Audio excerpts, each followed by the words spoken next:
So many of us have been conditioned to believe that strength means holding on no matter the cost. We are told that perseverance is the ultimate proof of love, that sacrifice is noble, and that walking away is failure. But this belief leaves us chained to people and situations that drain us. It convinces us that loyalty to others is more important than loyalty to ourselves. In truth, real courage is found in the ability to step away when staying only destroys us. Letting go is not about abandoning people recklessly or without care. It is about choosing not to abandon yourself in the process of loving them. When we pour every ounce of ourselves into relationships that only take and never give, we begin to lose sight of who we are. Self-love demands that we honor our own boundaries and needs, even if that means releasing those who refuse to respect them. What looks like weakness to the outside world is often the bravest step toward healing. It is easy to cling because clinging feels safe. Our minds tell us that even a painful certainty is better than the unknown. But holding on to what breaks you is not safety, it is slow destruction. You are not weak for choosing a different path, one where you no longer accept wounds as proof of devotion. You are not selfish for deciding that peace matters more than appearances. Strength is refusing to drown in a love that refuses to keep you afloat. When you let go, you are teaching yourself that your happiness cannot be negotiated. You are reminding your heart that love should never feel like punishment. Walking away may leave you shaken, lonely, or afraid, but it is also the first breath of freedom. It is a declaration that your soul deserves more than scraps, more than apologies without change, more than broken promises. It is an act of reclaiming your worth in the most powerful way. Many people confuse letting go with giving up, but they are not the same. Giving up is rooted in hopelessness, while letting go is rooted in hope for something better. Giving up says, I no longer care, while letting go says, I care about myself enough to stop suffering. The two could not be more different. One is defeat, the other is victory, a quiet, courageous victory of the heart. There is no weakness in admitting that a relationship no longer serves your well-being. Weakness is staying in places where your light is dimmed just to avoid discomfort. Weakness is sacrificing your identity for temporary approval or shallow acceptance. But when you let go, you rise into a new version of yourself, one that no longer needs validation to feel complete. You are telling the world and yourself that you are whole even if you walk away with nothing but your dignity. Letting go is love in its purest form because it requires compassion, not bitterness. It is the recognition that you can still hold gratitude for the memories and the lessons, even as you release the person. It means you can carry both love and distance in the same hand without shame or regret. That balance is not weakness. It is maturity, and only a heart that truly values itself can hold that kind of grace. We fear that letting go means losing, but in truth, it is often gaining. You gain your peace back, your laughter, your freedom, and your self-respect. You gain the mornings without tears and the nights without anxiety. You gain the chance to rebuild your life without constantly repairing someone else's storms. This gain is often invisible to the outside world, but your spirit feels it deeply. What could possibly be weaker than holding on to pain while calling it love? It is important to understand that letting go is a process, not a moment. It does not happen in one decision, but in many small choices repeated daily. Each time you choose not to answer a call that will only reopen wounds, you are practicing self-love. Each time you remind yourself that the pain of staying outweighs the fear of leaving, you are strengthening your resolve. Each step, no matter how small, is an act of bravery. Strength is not always loud. It does not always look like triumph or victory. Sometimes strength is the quiet decision you make when no one is watching, the decision to stop sacrificing your heart for someone else's comfort. Strength can be the tears you shed on the floor before you stand up again. It can be the silence you keep instead of the argument you used to lose. This quiet strength defines letting go more than any outward display. The world may not celebrate your choice to release what hurts you, but your soul will. Society often glorifies endurance, as if staying the longest means loving the deepest. But there is no medal for destroying yourself in the name of loyalty. You do not owe the world explanations for why you chose peace over chaos. The proof of your decision is written in the calm that returns to your life once you let go. People may call you cold, detached, or selfish for walking away, but remember that they are not living inside your heart. They do not feel the weight you carried, the sleepless nights, the constant anxiety. Only you know what it costs to stay, and only you know the freedom that comes when you leave. Do not mistake their judgment for truth. The truth is that choosing yourself is not cruelty. It is survival. Letting go is not weakness, because weakness bends under fear, while letting go stands tall in faith. Faith that better is possible, faith that loneliness is not the end, and faith that you are worthy of joy. It is not about pretending you do not care, but about caring for yourself enough to move forward. When you let go, you refuse to be defined by the hands that tried to hold you down. You step into the open air and you finally breathe.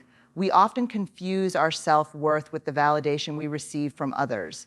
When someone chooses to leave, we interpret it as evidence that we are unlovable or not enough. This belief digs deep into our spirit, convincing us that we must earn love to deserve it. But the truth is, your worth existed before anyone arrived and will remain after they are gone. No departure has the power to erase the value you carry within. People come and go for reasons that have little to do with your worth. Sometimes they leave because of their own wounds, fears, or limitations, yet it is easier to point the blame inward, telling ourselves that if we were smarter, prettier, or stronger, they would have stayed. This inner voice is cruel but persuasive, trapping us in cycles of doubt. In reality, their leaving reflects them more than it ever reflects you. Your value cannot be measured by another person's ability to recognize it. Diamonds remain priceless even if left unpolished in the dark. Flowers still bloom whether or not anyone stops to admire them. You too are complete whether someone stays to witness your light or walks away from it. To attach your worth to others' presence is to hand them power that was never theirs to hold. When people choose to stay, it does not mean you have become more valuable. It means their journey aligns with yours in that moment. When they choose to go, it does not strip you of your dignity or importance.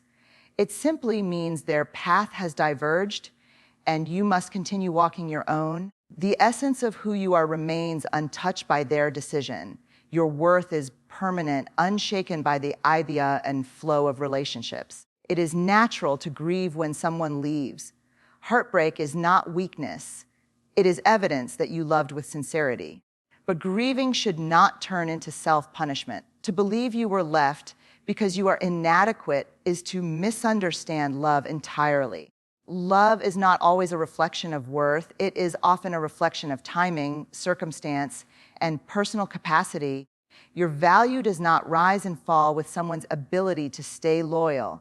Imagine a masterpiece hanging in a gallery. Some may pass it by without noticing, but their indifference does not make it less extraordinary.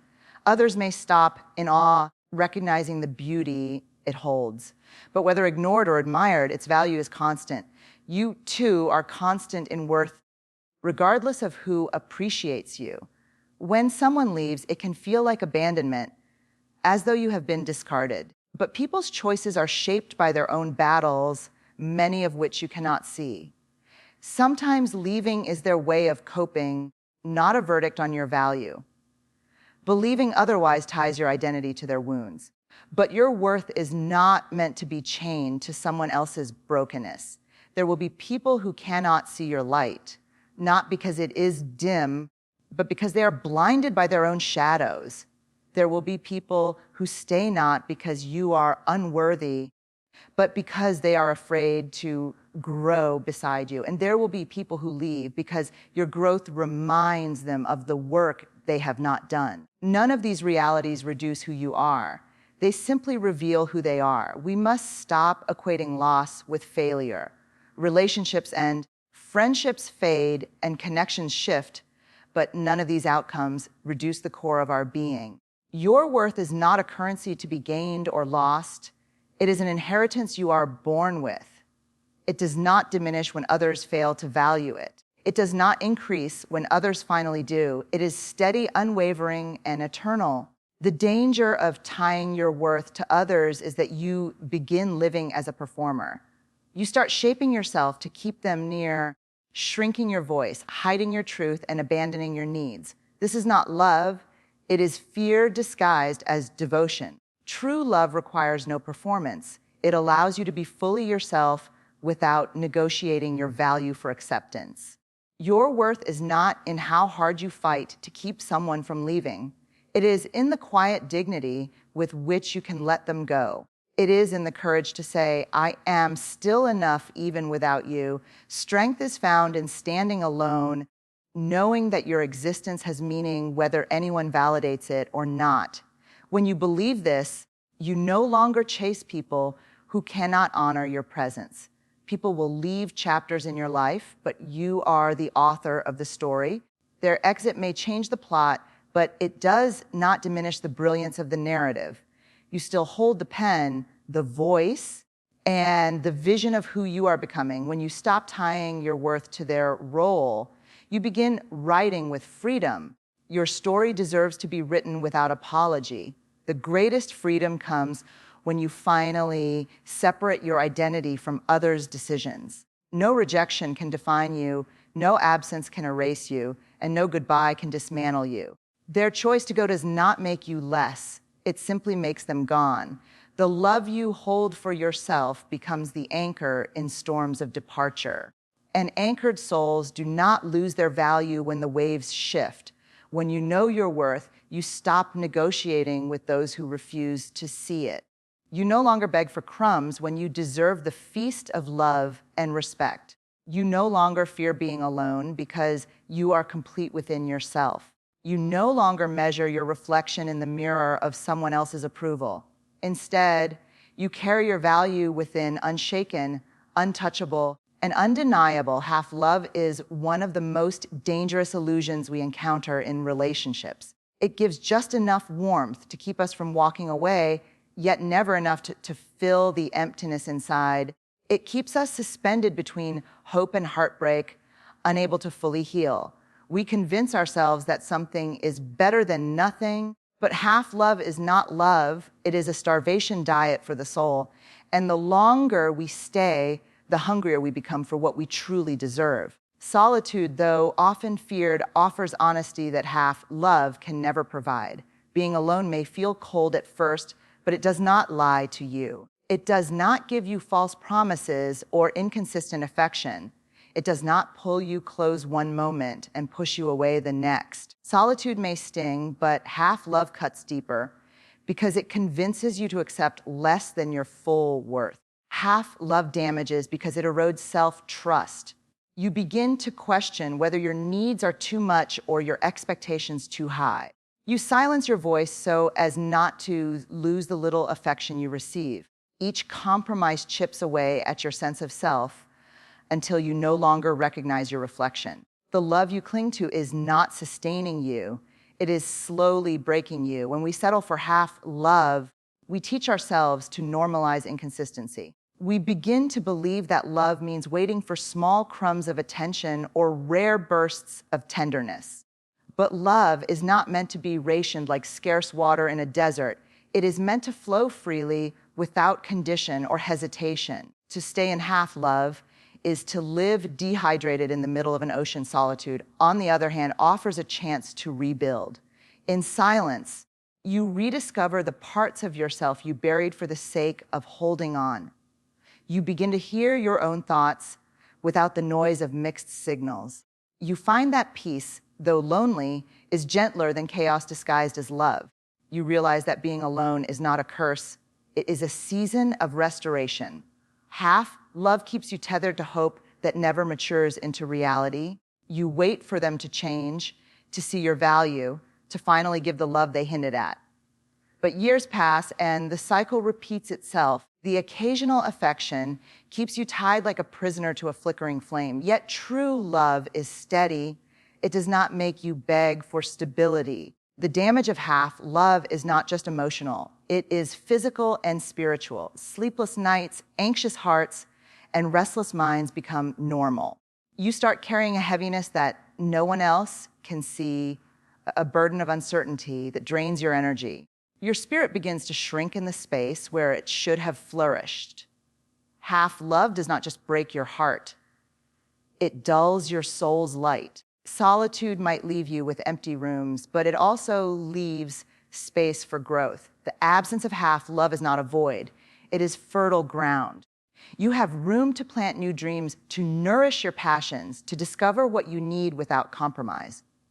In that stillness, you learn that self-love is not a substitute for companionship, but the foundation for it. And when you stand whole, you stop entertaining fragments. Half love often feels harder to leave than no love at all. The tiny sparks of affection can blind you to the damage being done. You tell yourself that maybe tomorrow will be different, that perhaps this time they mean it. But this cycle keeps you locked in emotional limbo, unable to fully let go or fully live. Half love is the bait that traps you in a cage of illusions. The truth is, solitude cannot betray you the way half love can. Alone, you may face discomfort, but your pain will be honest. You will not be left guessing whether you matter or questioning your value. Solitude offers you a mirror, while half love gives you a mask. One may challenge you, but the other deceives you into thinking that suffering is love. In solitude, your energy begins to return. You sleep without waiting for a reply that never comes. You breathe without the constant fear of rejection. You move through life with a freedom that half love never allowed. The clarity of being alone slowly replaces the fog of being half cherished. What once felt unbearable begins to feel like liberation. Half love damages because it leaves invisible scars. You may leave the relationship, but the echoes of not enough linger. You find yourself doubting future love, fearing the same cycle will repeat. Half love convinces you that your standards are too high, that you ask for too much. But the truth is, you were always worthy of love that was whole, not fragments. Solitude invites you to remember that worth. In the quiet, you learn to pour into yourself the affection you once begged for. You give yourself consistency where others gave confusion. You become your own anchor, no longer tossed by the waves of someone else's uncertainty. This is the gift of solitude. It heals what half love tried to break. Half love is dangerous because it makes you forget what real love feels like. It conditions you to equate anxiety with passion and silence with punishment. It trains your heart to survive on hope instead of truth. You mistake their absence for your fault and their neglect for your weakness. But the reality is, their inability to love fully was never a reflection of your worth. Solitude is the path back to clarity. Alone, you realize that peace does not come from being chosen, but from choosing yourself. You learn that joy can be cultivated without permission. That fulfillment is not handed to you by another. You understand that true love, when it arrives, will feel nothing like half love. It will not drain you, it will restore you. Boundaries are not walls meant to shut people out. They are bridges that teach others how to love us in healthy ways.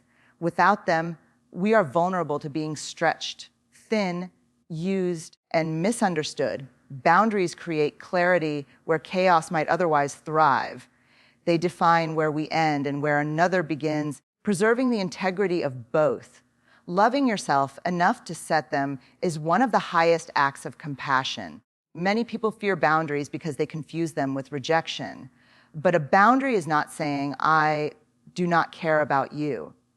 It is saying, I care about myself enough to protect my peace. When we fail to create boundaries, we allow resentment to replace love over time. What was once giving from the heart becomes giving from exhaustion, and that is never sustainable. True love is not proven by how much suffering you can endure. It is proven by how much truth you can honor within yourself. Boundaries are a way of telling the world, this is what respect looks like to me. They are not punishment, but guidance. Those who truly value you will see your boundaries not as obstacles, but as invitations to love you better. Without boundaries, relationships become unbalanced. One person gives endlessly while the other takes without pause. Eventually, the giver grows bitter, depleted, and unseen. That bitterness poisons what could have been beautiful. Boundaries, on the other hand, prevent imbalance by teaching reciprocity and mutual respect. We often think that love means saying yes to everything, but that belief is dangerous. Saying yes when your heart is screaming no only teaches others to ignore your needs. Over time, you begin to ignore them too, until you lose touch with your own desires. Boundaries restore that voice, reminding you that your needs matter. In honoring yourself, you teach others to do the same. Boundaries are not about controlling others, they are about controlling your own energy. You cannot stop someone from behaving a certain way, but you can decide how close you allow them to stand. You can decide how much access they have to your heart, your time, and your mind. This choice is not selfish, it is sacred. It is how you protect the most important resource you have, yourself. When you love someone deeply, it can feel impossible to set limits. You fear they will leave, misunderstand you, or accuse you of being unkind. But real love can withstand honesty. If a boundary causes someone to leave, it only reveals their inability to respect you. Better to lose someone who cannot honor your worth than to lose yourself by keeping them near. Boundaries also build trust. They let others know where they stand, removing the uncertainty of hidden resentment. Instead of silently keeping score, you communicate clearly what you can and cannot accept. That honesty strengthens relationships because no one is left guessing. Boundaries, in this way, become a gift of clarity, not a barrier to intimacy. Children learn boundaries early, and they thrive when they are consistent. Adults are no different. We flourish in relationships where expectations are clear and respect is mutual. Without them, we stumble in confusion, unsure of where love ends and exploitation begins. Boundaries draw the line, reminding us that love without respect is not truly love. It takes courage to set boundaries, especially if you were raised to believe your worth depends on pleasing others. Saying no can feel like betrayal, even when it is an act of self-preservation. But every time you honor your boundaries, you reclaim a piece of yourself. You begin to understand that love without limits is not love, but self-erasure, and you were never born to disappear. Boundaries are a mirror that reflect your deepest values. They show others what you prioritize, what you cherish, and what you refuse to compromise. When you set them, you are not only protecting your heart, but also shaping the culture of your relationships. You are saying, this is how I choose to be treated, and this is how I will treat you. In this exchange, dignity is preserved. It is important to remember that boundaries are flexible, not rigid. They shift as you grow, as circumstances change, and as relationships evolve. What matters is not their permanence, but their presence. Without them, you lose your sense of direction. With them, you move through life grounded, steady, and clear about who you are. Some will resist your boundaries because they benefited from your lack of them. They may call you difficult, distant, or selfish. But their discomfort is not a sign you are wrong. It is a sign you are growing. Boundaries expose those who only love the parts of you they could exploit. And they protect the parts of you that deserve to thrive. Boundaries also teach you to love others more authentically. When you are not overextended, resentful, or drained, you can give freely. Your yes becomes honest instead of forced, your affection sincere instead of wary. Love without resentment is possible only when limits are respected. In this way, boundaries are not just for you, they are for everyone connected to you. The absence of boundaries leads to burnout. You cannot pour endlessly into others without refilling your own well. Boundaries are how you protect that well, how you ensure that you do not give until you collapse. They are a reminder that you are a human being, not an endless source of energy. By honoring this truth, you preserve not only yourself, but also the love you have to give.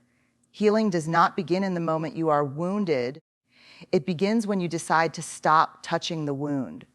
Holding on to what hurt you only keeps the pain alive, replaying the story over and over. Release is not about pretending it never happened, but about choosing to no longer carry it. You cannot step forward if your hands are full of yesterday's broken pieces. Letting go is the doorway through which healing enters. We often confuse holding on with strength, believing that clinging proves resilience. But in truth, it is the act of release that requires courage. To let go means to face the unknown without the weight you've grown accustomed to. It means stepping into freedom even when fear whispers you are not ready. Healing cannot grow in soil still filled with thorns. Pain demands attention, but attention does not mean attachment.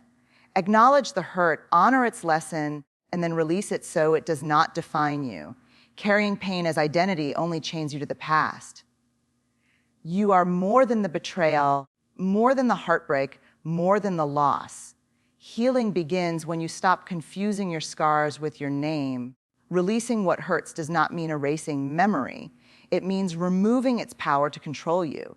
The past may always exist, but it does not have to dictate your future. When you let go, you reclaim authorship of your story. You stop being a character trapped in someone else's mistakes. That is where healing finds space to bloom. Sometimes we hold on because the pain has become familiar. We mistake comfort for safety, even when the comfort is misery. But healing demands discomfort. It asks you to step into silence, emptiness, and uncertainty. These are the places where renewal happens. Release is not easy, but it is necessary for transformation. Forgiveness is often part of release, though it is misunderstood. Forgiveness is not approval of what was done, it is liberation from its grip. When you forgive, you are cutting the chain that keeps you tied to the wound. You are choosing freedom over bitterness, peace over resentment. Forgiveness is not for them, it is for you. Healing requires honesty, and honesty demands that you admit what still hurts. Too often we bury pain, hoping time will dissolve it. But buried pain becomes poison, seeping into our choices and our relationships. Release begins when you name the pain and allow yourself to feel it. Only then can you decide it no longer belongs in your hands. To release what hurts you is not to deny your love or loyalty. It is to recognize that love cannot grow in the shadow of constant suffering. Holding on to someone or something that damages you is not love, it is fear. Healing comes when you choose truth over illusion. And the truth is that your soul was made for peace. When you let go, you create space for joy to return. You clear away the weight that made your steps heavy. You rediscover laughter that once felt impossible. The air feels lighter, and your heart beats freer. This is the quiet magic of healing. It does not erase the past, but it transforms the present. Release teaches you that survival is not the same as living.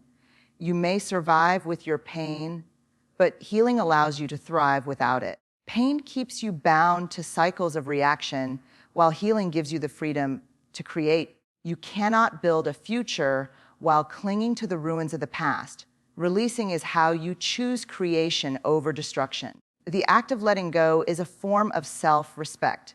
It is saying to yourself, I deserve to move forward. It is affirming that your story is not over, no matter how heavy the chapters have been. Healing begins with that choice to no longer carry what was never meant to define you forever. Release is the deepest gift you can give yourself. Sometimes release feels like loss, but in truth, it is protection. What you let go of was already harming you, whether you admitted it or not. The universe clears your hands so they can hold something better. Healing whispers that what is gone was never meant to be your anchor. Only when you trust this truth Can you embrace the freedom of letting go? Healing is not linear. It is a process of repeated release. Each day, you may have to choose again not to pick up the burden you once carried.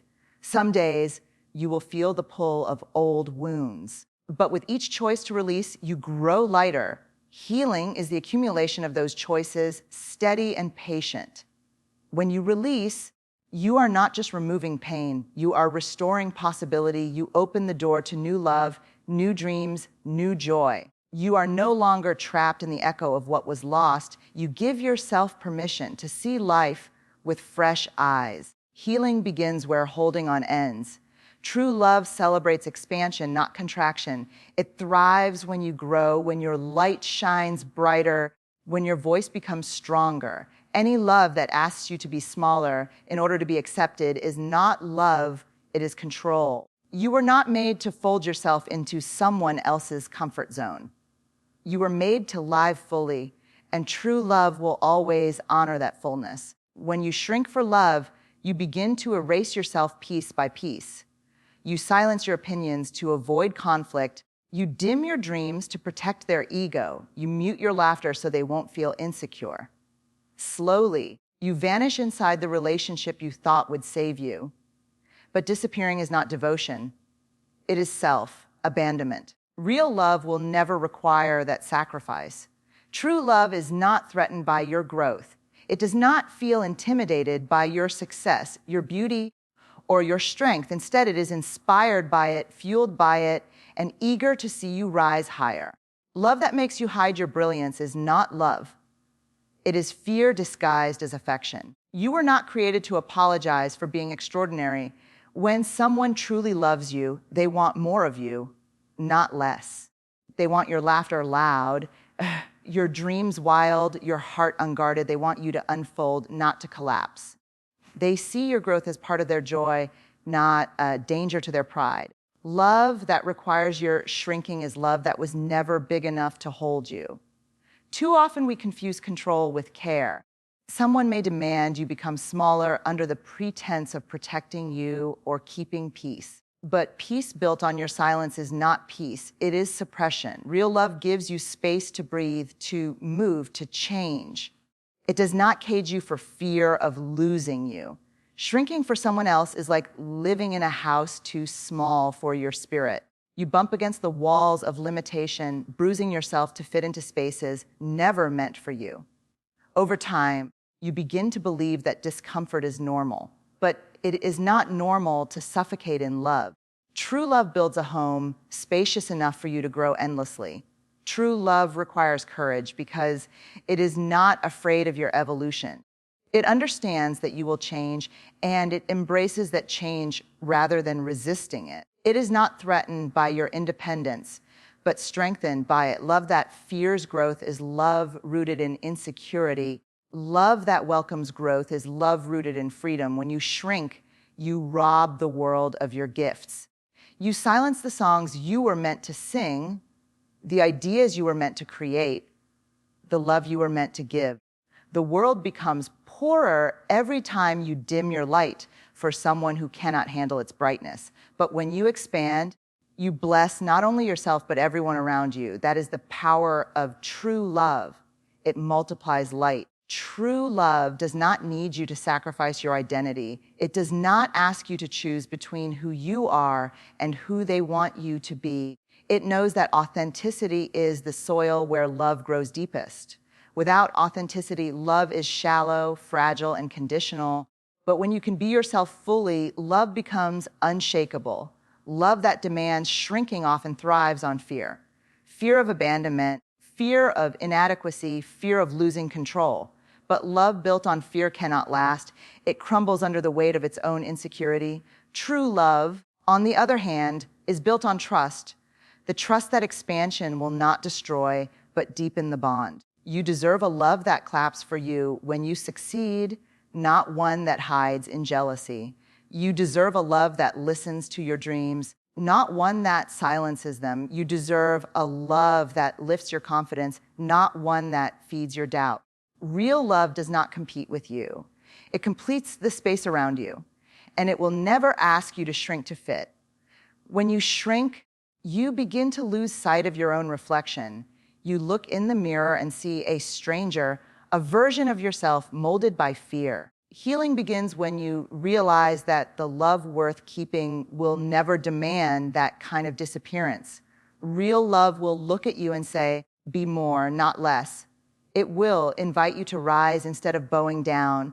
Love is expansion, and expansion is freedom. It gives you the freedom to take risks, to chase passions, to grow into someone even you haven't fully met yet.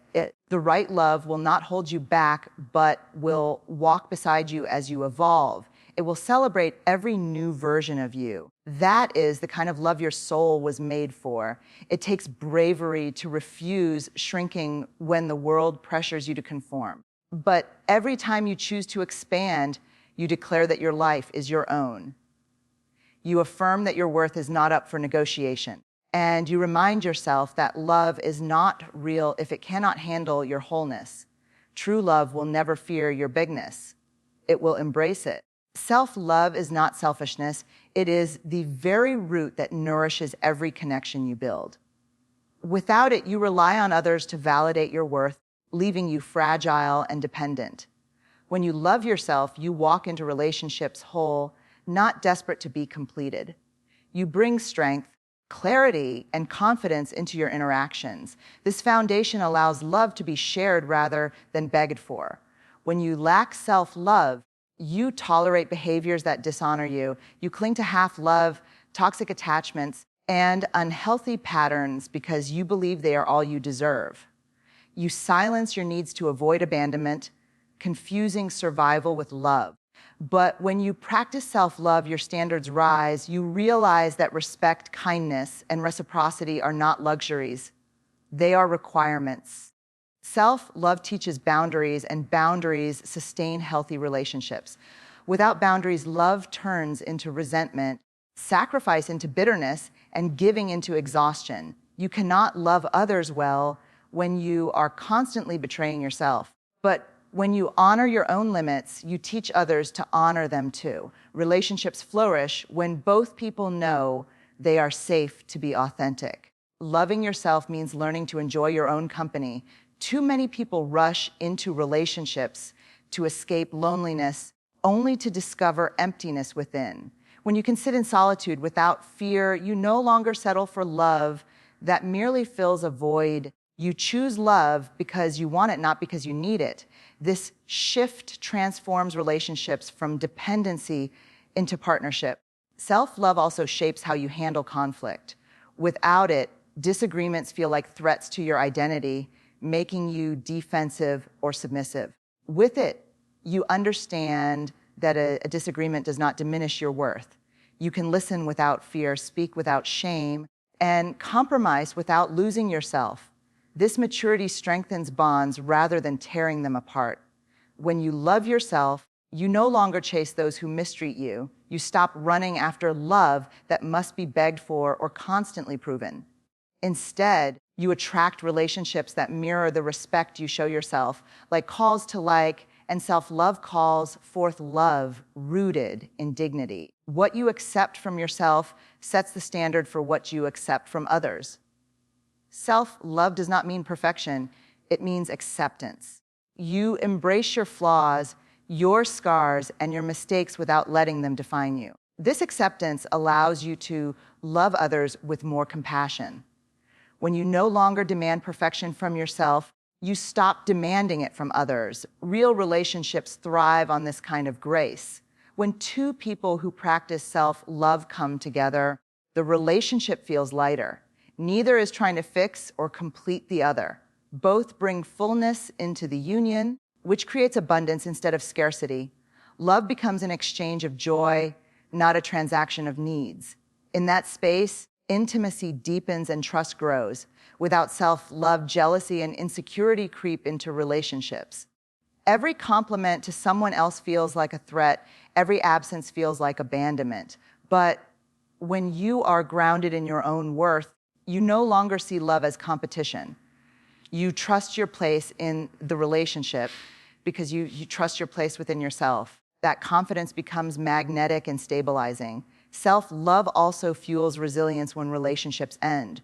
Without it, a breakup feels like the collapse of your identity. With it, you grieve but do not crumble because you know your worth is intact. You understand that their leaving changes your circumstances, not your value. This strength helps you release with dignity rather than cling in desperation.